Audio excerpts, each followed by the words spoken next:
Hello, welcome back to your weekly reading. We'll see what the cards has for us today. What the cards has for us today. So to say, Okay, yeah. So, guidance, we're just going to start with the guidance for this week. And that is, wind is wild. it is wild. If you hear that, it is the wind and the birds whipping around in the background. It's a nice sunny day out. So, we're just enjoying the weather. The only thing that is real is love. Shift your focus from the problem back to love. There we go. Yeah, what is this deck called again? Nature's whispers. Right. I Yeah. don't know where the Nature box was. Whisper of Love. There we Whisper go. of love. Yeah, so this card is inviting you to focus on the love that you share with your twin flame. You are going to have challenges in your union. There's there's never going to be a time where you just stop having upsets in your union. Well, let me say that again. There will be a time, but that time comes when you've perfectly ascended your consciousness. But in the meantime, regardless of where you're at on your journey, you and your twin flame, you're going to trigger one another because you are on an ascension journey. But that doesn't mean that you can't have harmony and peace. You can have it all. And the upsets just come to indicate where your union is not experiencing peace and harmony. And then you simply love yourself. So the purpose here is to always focus, point your intentions back into love, moving through the upsets. Did you want to say anything to that? That's good. Okay.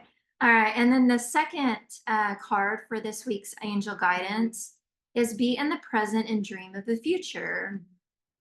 There you go. Very beautiful card.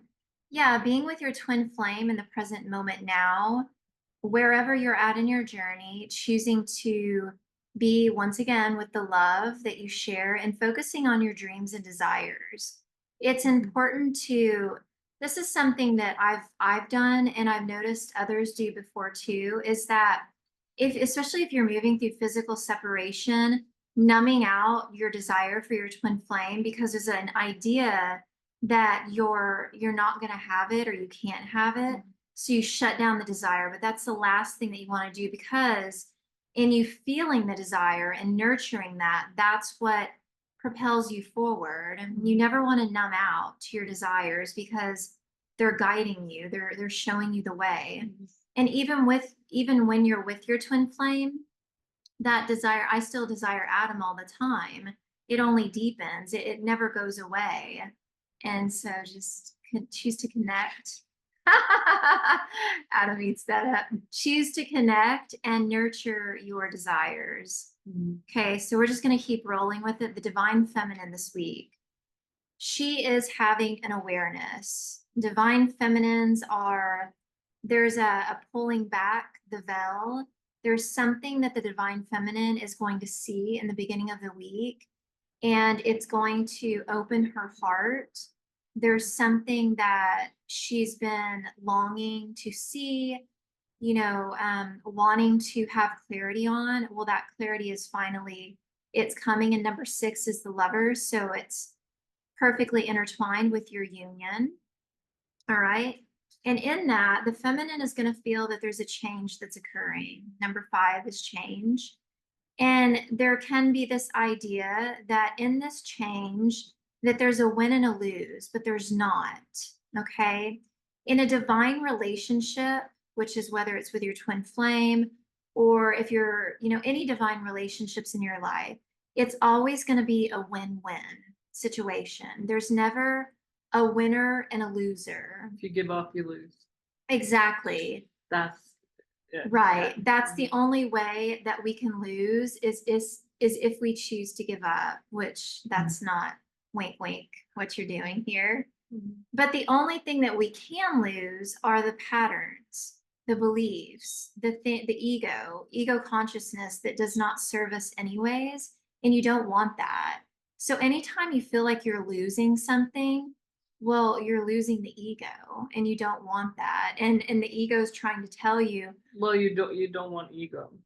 So Right, yeah. the- And the ego's trying to tell you, does that know what I said? well, you kind of said it in a way that you don't want that, kind of like you're shedding ego and you don't want that, kind of like just yeah, making yeah. sure, like we don't Yeah. want ego, but Right. then, Yeah. You want to lose the ego, but the ego is going to yell at you and tell you that you're going to lose the thing that's good, that, Mhm. you know, like you're going to lose your twin flame or you're going to lose whatever it may be, but it's trying to trick you when really you're losing the fear.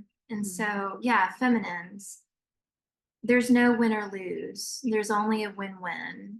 That bird's really going crazy out there. Mhm.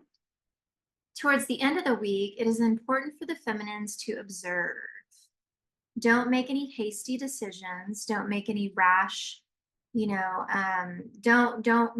make a move from an emotional place. Whatever it is that's coming into your awareness this week, relax and integrate it. Don't, make a hasty decision. Just integrate your newfound awareness and make a decision from a place of peace. So just observe, and then you will know exactly your inner guidance, your intuition will tell you where to go from there. Masculines. All right. So we got balance, temperance. So it feels like the masculine is kind of like been a little bit out of balance. Something's going on to where it's like a bit wonky. So really having to focus on that, but might have been a bit of like overwhelm, stress, perhaps, one of them good things, But the advice is just breathe. Basically, there's a need for kind of like just chilling, just relaxing, just kind of like going with the flow, not being so well, probably something is coming to completion this week to where, some of these things are off the masculine's plate in a sense, right? So that there's a exhale. Yeah, that makes sense. Yeah. All right. So we got some union energy here coming together. Yeah, because we find, our union in that relaxed, peaceful place. So it's about going deeper there, and it seems to be like some kind of like deeper level of coming together in the union. Union always happens within, right? Because that's where the union happens. It's not about like the outside or what's going on. It's a journey of self-love and exploration and these things. So you have the union. Union is a state there. of being. Yeah. Right there. And yeah, in that state of being, it does manifest. That bird has a lot to say. Yeah. That state of being of union, it does manifest in your reality, because what is within, you will have without. You will have on the outside. Amen. Good. Any words of wisdom? Keep going. Don't give up. Yeah. Keep moving forward. Keep persisting. Keep having faith. Keep choosing to love yourself. If you need support, we're right here. So let us know. Yeah. Don't forget to hit that like, share, and subscribe, and see you in the next one.